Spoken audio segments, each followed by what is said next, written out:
బయటకైతే వచ్చింది. లావణ్యతో మాట్లాడేటువంటి ప్రయత్నం అయితే చేద్దాం. జరిగింది అది కాదండి. రాష్ట్రం పేరెంట్స్ 15 మందిని తీసుకొని వచ్చారు. అటాక్ చేశారు నా పైన. వాళ్ళు ఏం చుట్టుగా వచ్చి ఉంటే నేనే వండి పెట్టేదాన్ని. 15 మందిని తీసుకొని వచ్చారు. అంటే పోలీస్ కంప్లైంట్ చేశారా? ఇప్పుడు పోలీస్ స్టేషన్ కి వెళ్తున్నానండి. కోర్టులో ఉంది కేసు.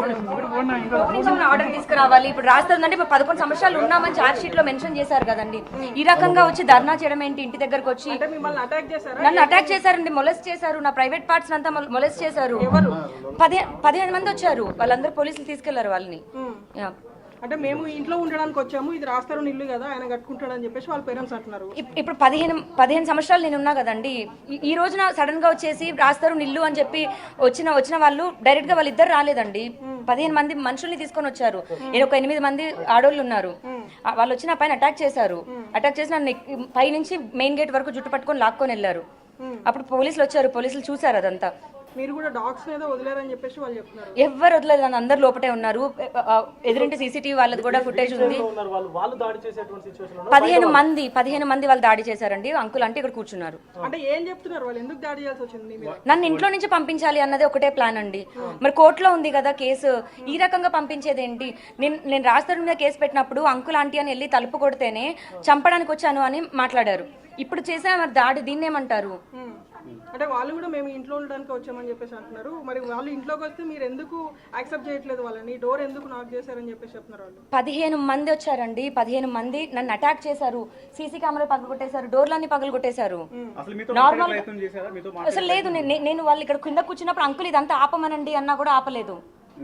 ఇప్పటికీ రాజస్థాన్ వస్తే మీరు వెల్కమ్ చెప్తానంటున్నారు, మరో పక్క రాజస్థాన్ కోర్టులో మీట్లు ఎక్కిస్తానంటున్నారు. అంటే ఎలా రెండు రకాలుగా మాట్లాడుతున్నారు? అంటే మరి నేను కేసు పెట్టానండి. అతనికి ప్రేమ లేదేమో, నాకుంది.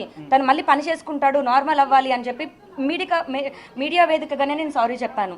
పని చేసుకోవాలని. సారీ రా చిన్నోడా, కాళ్ళు పట్టుకొని సారీ చెప్తాను అని. కేసు వెనక్కి తీసుకుంటానని చెప్పాను. లోక్ అదాలత్లో వేసాము. మరి అలా ఏమైనా కాంప్రమైజ్ కి మాట్లాడొచ్చు కదండి. దాడి ఏంటి ఇది? అంటే హీరో అయిపోతే ఇంకా ఏది చేసినా నడుస్తుందా? ఈ ఇంటి నిర్మాణంలో మీరేం డబ్బులు ఖర్చు పెట్టాలని చెప్పి వాళ్ళ పేరెంట్స్ చెప్తున్నారు. ఎంత ఖర్చు పెట్టారు? 16 సంవత్సరాలు మేము సహజీవనం ఉన్నామండి. 2014లో మేము పెళ్లి చేసుకున్నాము. అదంతా నిజం. ఈ రోజున సొంత ఇల్లు వచ్చింది కదా. 1.5 ఎంతో పెట్టుకున్న ఇల్లు 12 కోట్లు అయిందని ఒకే ఒక్క కారణంతో, డబ్బుల గురించి మాత్రమే. మరి 11 సంవత్సరాలు నేను ఉన్నాను కదా మనిషిని, నా ఎగ్జిస్టెన్సే లేదు అంటే ఎలా? ఇప్పుడు అదే డబ్బుల కోసం 12 కోట్ల మీరు ఇక్కడ ఉంటారని చెప్పి వాళ్ళు చెప్తే మీరేం చెప్తారు?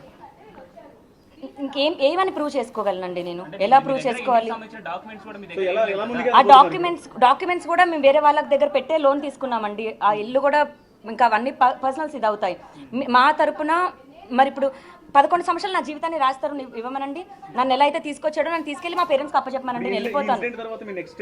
ఖచ్చితంగా రాస్తారు కోర్టు మెట్లు ఎక్కిస్తానండి. ఈ ఇంటికి సంబంధించి ఇప్పుడు డిమాండ్ అంటే ఇప్పుడు పోలీసులకి రాస్తారు మీద కంప్లైంట్ చేస్తారా వాళ్ళ పేరెంట్స్? ఇక్కడ ఏం జరిగిందో దానిపైన కంప్లైంట్ చేస్తాను. ఆల్రెడీ మీరు ఒకసారి రాస్తానికి సారీ చెప్పారు. దాని తర్వాత ఆయన నుండి రెస్పాన్స్ వచ్చిందా మీకు? ఈ రకమైన రెస్పాన్స్ అండి. నేను పబ్లిక్ గా నేను సారీ చెప్పి నీ పనే నువ్వు చూసుకోపోని నేనే వెళ్ళిపోతాను అని పబ్లిక్ గా నేను చెప్పిన తర్వాత ఈ రకమైన దాడి. అంటే వాళ్ళ ఇంట్లో అవును ఎవరో ఒక చిన్న అబ్బాయి వీడియో కాల్లో ఉన్నాడు. లాగండి దాన్ని బయటికి అని అంటున్నాడు వీడియో కాల్లో రాజ్ తరుణ్. అండ్ ఆ 10 మంది వచ్చిన వాళ్ళందరూ ఫోన్స్ రికార్డ్ చేశారండి. దయచేసి ఆ డేటా చూసి నన్ను ఎంత అసభ్యకరంగా లాగారు, రాజ్ తరుణ్ పేరెంట్స్ వస్తే నేను రానివ్వలేదా, లేకపోతే దాడి చేసి నన్ను బయటికి లాగారా అన్నది నిజంగా అందరూ చూడాలి. ఇప్పుడు రాజ్ తరుణ్ పేరెంట్స్ అంటే మీకు అత్తమామ అని చెప్తున్నారు. అత్తమామ వచ్చినప్పుడు మరి ఎందుకు లోపలికి మీరు ఇన్వైట్ చేయలేదు? వాళ్ళని ఎందుకు బయట ఉంచారు? చెప్తున్నానండి, రాజ్ తరుణ్ ఇదంతా తప్పుగా మ్యానిపులేట్ చేయొద్దు దయచేసి. రాజ్ తరుణ్ వాళ్ళ పేరెంట్సే వచ్చి ఉంటే నేను తెలియని వాళ్ళనే రానిచ్చి అన్నం పెట్టి పంపిస్తాను. నేను రాజ్ తరుణ్ పేరెంట్స్ మాత్రమే రాలేదు. 15 మంది దుండగుల్ని తీసుకొని వచ్చారు. అది నిజం. కలిసి వచ్చారండి, అందరూ కలిసే వచ్చారు. అసలు ఆపలేదు, కూర్చొని ఉన్నారు.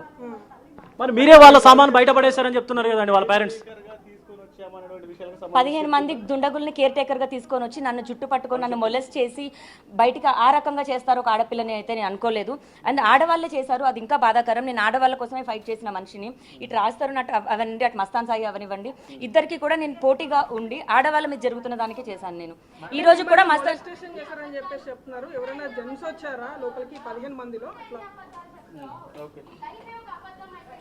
15 మంది వచ్చారు.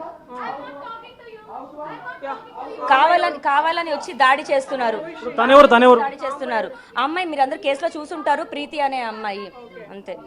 అంటే వీళ్ళందరూ ఎందుకు ఇక్కడ ఇప్పుడు సంసారం చేసిన మరి నేనే మనిషి ఉన్న నేనే మరి నారాజు అంటుంటే, ఆమె వచ్చి ఇప్పుడున్న ఆమె మరి మా తరుణ్ అన్నయ్య అని అంటుంటే మరి ఏ రకంగా సంబంధం ఇది? దాడి అంటే కోర్టులో ఉంది.